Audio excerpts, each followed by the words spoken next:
First at 5, the U.S. Department of State issuing a Lebanon travel advisory. Tens of thousands of people in Metro Detroit fearful for the lives of their loved ones. The nation's largest Arab population right here in southeast Michigan.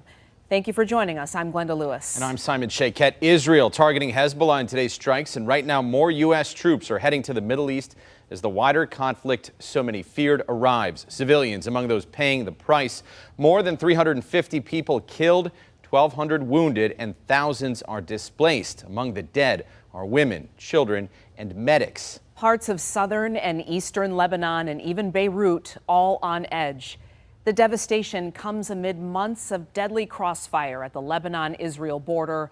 The war between Hamas and Israel is to blame for the tension that's now taking an even heavier toll. Here at home, that urgent travel advisory reads in part, the U.S. Embassy urges U.S. citizens to depart Lebanon while commercial options still remain available. 7 News Detroit reporter Faraz Javed is raising the voices of family and friends here at home who are calling on the Biden administration to take action before it's too late. 30-year-old Lebanese American Mike Hashem has been glued to social media ever since the Israel-Hamas war escalated into Lebanon. Waking up to news of 8-year-old dying while she's sleeping. And it breaks my heart to see a whole family be taken out. When does this stop? Mike's extended family lives in the Bekaa Valley, which is east of Beirut and closer to the Syrian border. Up until yesterday, the area was deemed safe. Where one of the IDF spokesperson this morning went up and said, you need to leave the Bekaa Valley. Since then, Mike has been calling his cousin. No answer. Cuts off right away. Mike has been hearing of network disruptions due to cell phone towers in the area being taken out. When you see that, do you fear the worst? Absolutely. Is he under rubble? Is he dead in a street somewhere? Because at this moment, Israel is not sparing anyone. Last year, over 1,100 Israelis were killed on October 7th. Since then, Israel has carried out various operations against Hamas in Gaza and limited missions against Hezbollah in South Lebanon.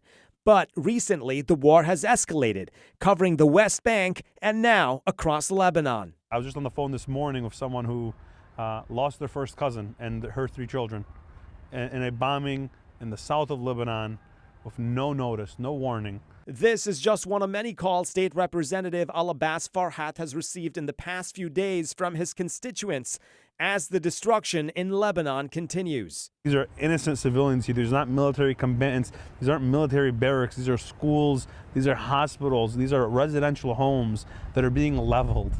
So as of right now, there's no way out of Lebanon? The embassy hasn't been giving any responses. You know, I'm working closely with our federal partners, U.S. Senator Gary Peters' office and others, to get a response and to get the U.S. to do the right thing and get their citizens out of there, but also to get a ceasefire done. Let's be very clear here. A ceasefire will save lives across the board. A ceasefire saves lives in Lebanon. It saves lives in Israel. It saves lives in Palestine. Representative Farhat is also calling for the Biden administration to immediately sanction evacuation flights as well as grant asylum to Lebanese who have family ties to the U.S. and are directly impacted by the war. We can see from Israel's previous aggressions, or current aggressions actually, in the West Bank and in Gaza, that there is nowhere safe for families to go there. And so in Lebanon, the situation is similar. If you go from the south and you go to Beirut, well, Beirut's being bombed. Right. And so where are you left to go?